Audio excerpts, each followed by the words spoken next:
Dzień dobry. Kolejny krach w Rosji już wkrótce. To jest temat przewodni tego wpisu. Oczywiście na samym początku zachęcam do subskrybowania, dodawania komentarzy i dawania lajków, jeżeli uważacie, że te materiały niosą dla Was jakąś wartość.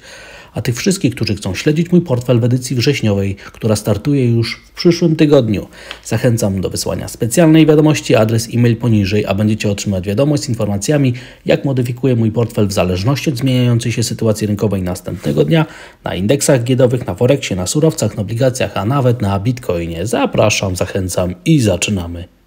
Ale na wstępie informuję, że wszystkie wykresy użyte do tworzenia tego wpisu pochodzą z dwóch platform: Xstation, XTB i z platformy Bloomberga. Kolejny krach w Rosji już wkrótce. Wczorajsze słowa Putina zostały zdyskontowane przez rynek giełdowy w Rosji, który i tak żyje własnym życiem, ponieważ nie można tam przeprowadzać wielu operacji, które są przeprowadzane na normalnych rynkach finansowych, na normalnych giełdach. I tak zostały zdyskontowane spadkiem prawie o 20%, więc pytanie jest takie, czy szykuje się kolejny krach w Rosji, czy ten kolejny krach w Rosji będzie już wkrótce. Bardzo podobnie zachowywała się giełda w Rosji przed 24 lutego. Jeżeli oczywiście doszłoby wkrótce do pokonania minimów, które były utworzone na tym indeksie w lipcu i w sierpniu, no to oczywiście zjawisko, jakim jest krach, będzie można opisać faktycznie. Natomiast oczywiście giełda musi zdyskontować to, że wkrótce zniknie z rosyjskiego rynku pracy około 300 000 osób, zwłaszcza mężczyzn, i będzie miało to oczywiście znaczący wpływ na pogorszenie się wyników przedsiębiorstw. Dlatego prawdopodobnie jest to coraz bardziej realne. Będziemy wkrótce przebijać te minima z lata i będziemy się kierować do minimów z marca. Ale jeszcze raz przypominam, giełda, która pracuje teraz w nienormalny sposób, to nie są normalne warunki handlowania, jakie się teraz odbywają na giełdzie w Rosji. Te spółki są i tak generalnie wyznaczana jest ich wartość nie podczas takich standardowych europejskich warunków, jakie rzeczywiście powinny być określone, żeby można mówić o tym, że handel jest normalny. Więc przyjmujmy to, co się teraz dzieje na giełdzie w Rosji z przymrużeniem oka, ale fakt taki, że giełdy spadają nawet o ponad 20%, jeżeli rzeczywiście liczyć to cofnięcie od maksimów, które były ustanowione jeszcze 2-3 tygodnie temu. W takiej sytuacji oczywiście określenie krach staje się uzasadnione i może stać się jeszcze bardziej uzasadnione, jeżeli zostaną pokonane te minima z lipca i z sierpnia. Natomiast to, co było oczywiście najważniejsze dla rynków finansowych podczas wczorajszej sesji, to jest decyzja Fedu w sprawie stóp procentowych. Decyzja była spodziewana, ponieważ podwyżka o 75 punktów bazowych była w cenach i na następnych 3 slajdach widzimy, jak zmienił się komunikat, który był także niezwykle istotny dla tych, którzy określali, co może się stać w przyszłych stopach procentowych. Generalnie rynek zauważył, że coraz więcej uczestników, członków z komitetu, który podnosi stopy procentowe, który decyduje o polityce monetarnej, jest nastawionych na to, że spodziewa się dalszego wzrostu inflacji, tej szczególnie istotnej dla Fedu, czyli PCE. Coraz więcej uczestników tego zgromadzenia widzi dalszą presję na to, żeby stopa bezrobocia zaczęła rosnąć, i oczywiście coraz więcej osób widzi, że projekcje wzrostu PKB będą coraz niższe. Widzimy to na wykresie, ile osób zaangażowanych w komitet przedstawia tego typu nastawienie, i oczywiście to, że ta stopa bezrobocia ma rosnąć, może być wkrótce czynnikiem, który wywoła potencjalne zmiany w komunikatach i w ogóle w decyzjach banku centralnego. Jednak trajektoria, która została zarysowana wczoraj przez te kropki fedowe, sygnalizuje nam jednak, że stopy procentowe będą dalej szły w górę, i to jest oczywiście scenariusz bazowy i rynki będą musiały to zdyskontować. I jak to dyskontują? Zaczynamy od rynku pieniężnego oczywiście i widzimy w porównaniu z tymi odczytami z wczoraj, z godziny 14, że faktycznie ma miejsce przesunięcie oczekiwań co do dalszego podwyższania stóp procentowych.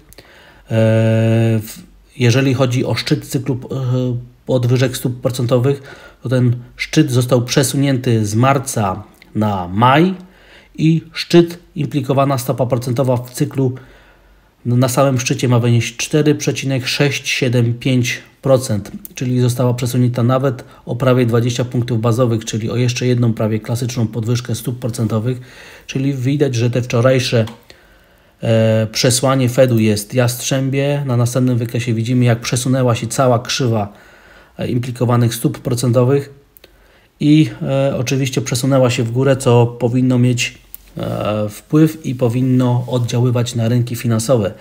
Jeszcze raz przypomnę, ta podwyżka stóp procentowych, te podwyżki stóp procentowych, które się jeszcze szykują, powinny teoretycznie działać na dalszy wzrost rynkowych stóp procentowych, czyli rentowności powinny iść w górę.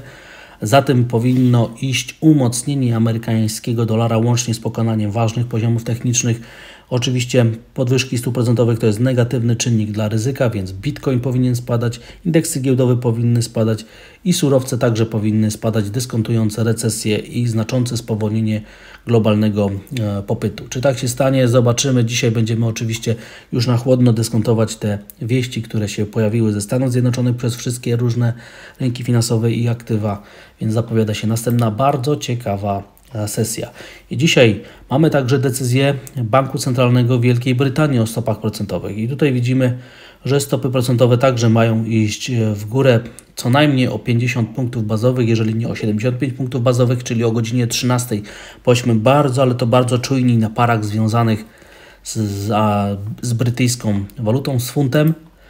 I oczywiście także poznamy reakcję rynków finansowych na te wczorajsze informacje. Przede wszystkim amerykańskie obligacje są tu dla nas istotne. Jeżeli utrzymują się nad poziomem 3,50%, to jest sygnał, że dyskontowane jest jastrzębie nastawienie Fedu, a tak się dzieje. Jestem tylko zaskoczony, że rentowności nie przeszły trwale nad poziom 3,60%. Natomiast jeżeli tak się stanie, oczywiście będzie miało to dewastujący i zły wpływ na rynki ryzyka, o czym wcześniej powiedziałem. Czyli obserwujmy, co się dzieje na amerykańskich obligacjach. Dzisiaj moim zdaniem to jest kluczowy rynek, który należy śledzić tak samo jak wszystkie inne klasy i instrumenty finansowych, na których inwestujemy. Bardzo dobrze widać znaczenie poziomu 3,50 na tym wykresie dziennym, który jest teraz w tle i widzimy, że coraz bardziej powiększa się inwersja krzywej dochodowości, czyli spread między rentownościami dwójek amerykańskich i dziesiątek amerykańskich. I będziemy powoli przechodzić przez minima z 2000 roku, z tej recesji sprzed 20 lat. A jeżeli tak się stanie, to oczywiście środowisko będzie sprzyjało tej sytuacji, która miała miejsce w latach 80., na początku lat 80., kiedy rynek wychodził z wielkiego kryzysu lat 70. i z tego ostatniego szoku podażowego. Jeszcze warto zwrócić uwagę na to, że na rynku w Europie będziemy patrzeć na zachowanie niemieckich bundów. One także mają duże znaczenie i w tym wypadku prawdopodobnie wkrótce będziemy szykować się do ataku na poziom 2% rentowności. To także będzie miało zły wpływ na wycenę europejskich spółek.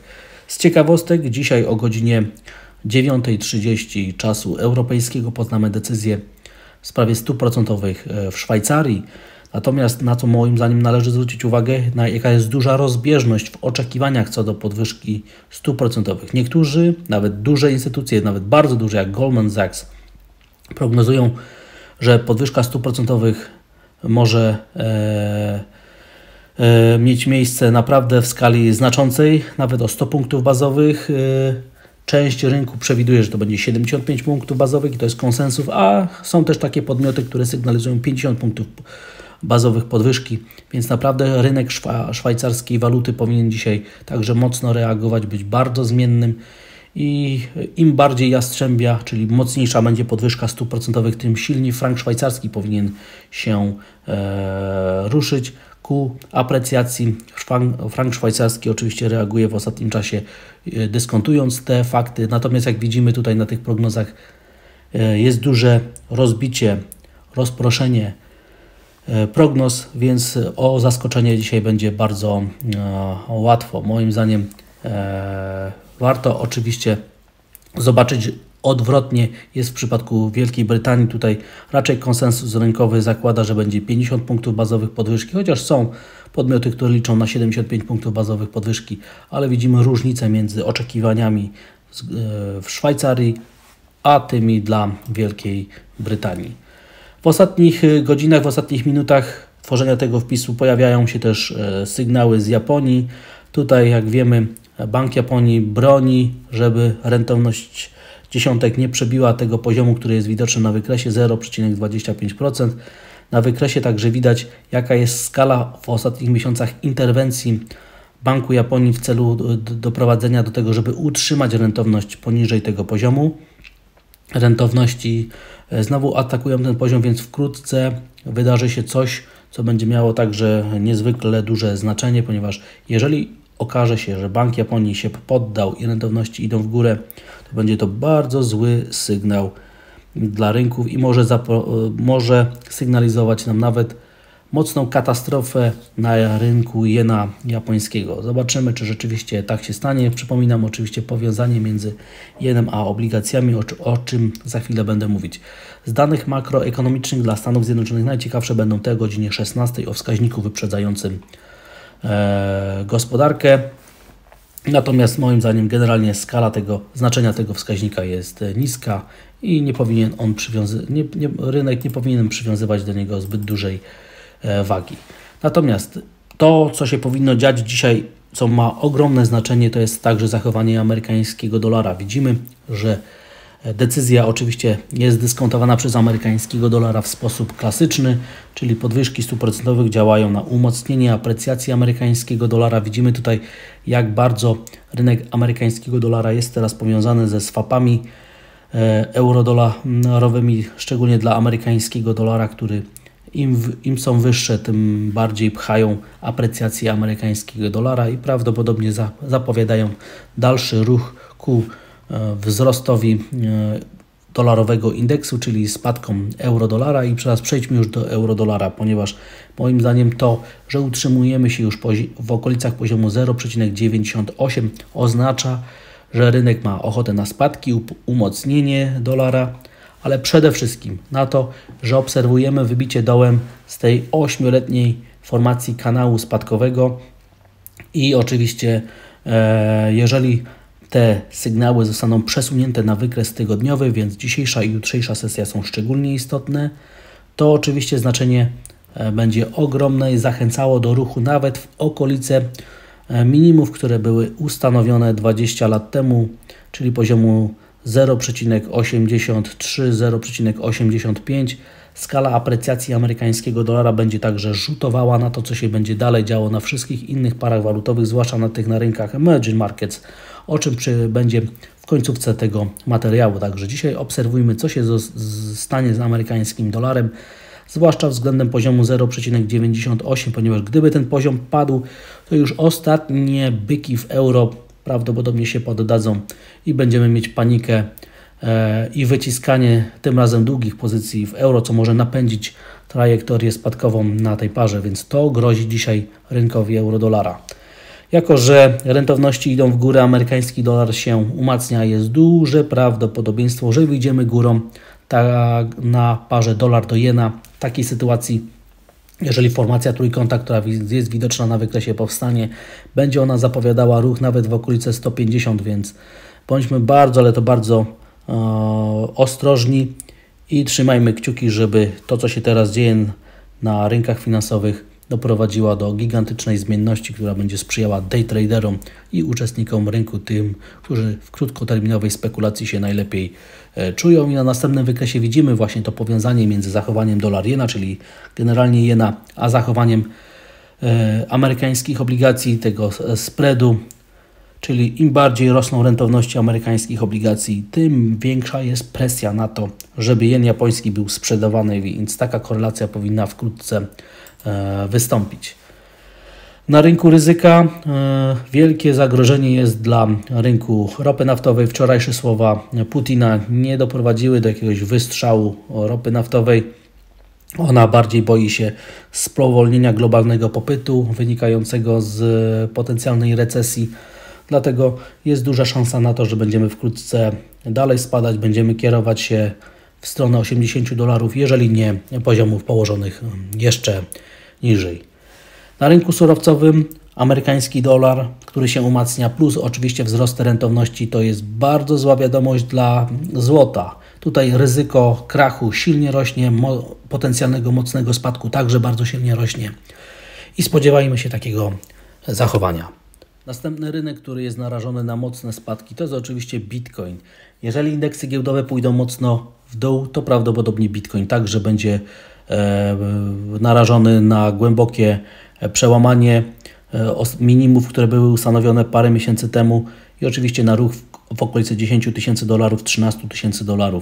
Także to, co się dzieje teraz na rynkach finansowych, zwłaszcza umocnienie amerykańskiego dolara i wyprzedaż ryzyka, nie sprzyja Bitcoinowi, więc indeks giełdowy, który wczoraj zamknął się poniżej poziomu 3800, oznacza, że indeks S&P szykuje się już do ataku na czerwcowe minima z dużą szansą na to, że je pokonamy.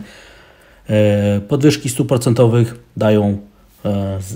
zwiększają nawet prawdopodobieństwo tego, że przed nami następna bardzo mocna fala spadkowa, fala Bessy, która przyniesie nam sporą wyprzedaż i jak pamiętamy, wczoraj na wykresie indeksu Nasdaq pokazywałem, że gdyby zachować proporcje długości wszystkich fal, to na indeksie na przykład Nasdaq bylibyśmy dopiero w połowie następnej fali wyprzedaży. Na następnym wykresie chciałem zaznaczyć, zostało zaznaczone, jak bardzo od początku tego roku zachowują się indeksy emerging markets, jak zachowują się indeksy w Europie i jak zachowuje się indeks S&P. Wynika z tego, że indeks S&P zachowuje się najlepiej, później rynki emerging markets, a najgorzej europejskie akcje, co pewnego rodzaju jest dla mnie zaskoczeniem. Jeżeli jesteśmy przy indeksach giełdowych, to obserwujmy dzisiaj zachowanie indeksu w Japonii. Tam nie ma generalnie mocnej wyprzedaży, ale spadki trwają, więc jest to zła wróżba dla Europy. Indeks DAX powinien wkrótce, nawet na otwarciu, atakować minima z czerwca z dużą szansą, że je pokonamy, a gdyby tak się stało, otwierają się perspektywy bardzo mocnych spadków i ruchu w dół, ponieważ inwestorzy zauważą, że na wykresie długoterminowym pokonaliśmy średnią 200-sesyjną, a to oczywiście otwiera perspektywę spadkowe. I teraz oczywiście przejdźmy na koniec do rynku krajowych aktywów. Wczorajsza decyzja, zachowanie amerykańskiego dolara, wyprzedaż ryzyka powoduje, że wystąpi prawdopodobnie także presja przeciwko krajowym aktywom. Zobaczymy, jak zachowają się polskie obligacje. Jeżeli dzisiaj nie dojdzie do wyprzedaży polskich papierów, utrzymamy się poniżej poziomu 6,40, który jest wskazywany przez średnioterminową na tym wykresie, to będzie to dobry sygnał jednak. Sygnał wskazujący, że część inwestorów szuka stopy zwrotu i polskie aktywa są tutaj atrakcyjne i to pomimo tych wypowiedzi Putina, które eskalują konflikt zbrojny. Natomiast na szczególną uwagę zasługują pary związane ze złotym, ponieważ zachowanie euro-dolara sygnalizuje wyprzedaż krajowej waluty zgodnie z tą tendencją, która jest teraz głównym czynnikiem, który wprawia złotego w ruch. Euro-złoty jest teraz na bardzo mocnych poziomach, czyli na górnym ograniczeniu dwuletniego kanału wzrostowego i jeszcze ważniejszym miejscu jest dolar złoty, który testuje górne ograniczenie 6-letniego kanału wzrostowego i rynek wkrótce będzie musiał podjąć decyzję, w którą stronę ruszy. Jeżeli oczywiście amerykański dolar dalej będzie się umacniał, występuje wielkie ryzyko, że będziemy świadkami wybicia i dalszej deprecjacji osłabienia krajowej waluty. Takie jest przełożenie, to jest główny czynnik, amerykański dolar to jest główny czynnik, który sprawia, że złoty traci na wartości albo zyskuje na wartości. I obserwujmy więc euro-dolara i on nam powie, co się stanie na rynku złotego. I oczywiście to, co się wczoraj wydarzyło, będzie zachęcało do tego, żeby wieścić spadki także na polskiej giełdzie, łącznie z przełamaniem poziomu 1500 punktów. Jeżeli dzisiaj jakimś cudem ten poziom się utrzyma, będzie to sygnał naprawdę, że pewnego rodzaju popyt się pojawił na warszawskich akcjach. Czy tak będzie? Zobaczymy. Przed nami pasjonująca sesja i zobaczymy, czy kolejny krach w Rosji już wkrótce stanie się faktem. Dziękuję za odsłuchanie tego materiału. Zachęcam do subskrybowania, dodawania komentarzy i dawania lajków. Jeżeli uważacie, że te materiały niosą dla Was jakąś wartość, a tych wszystkich, którzy chcą śledzić mój portfel w edycji wrześniowej, zachęcam do wysłania specjalnej wiadomości, adres e-mail poniżej, a będziecie otrzymać wiadomość z informacjami, jak modyfikuję mój portfel w zależności od zmieniającej się sytuacji następnego dnia na indeksach giełdowych, na Forexie, na surowcach, na obligacjach, a nawet na Bitcoinie. Życzę dzisiaj stopy zwrotu, pięknego, słonecznego dnia i widzimy się i słyszymy dzisiaj po południu. Pozdrawiam.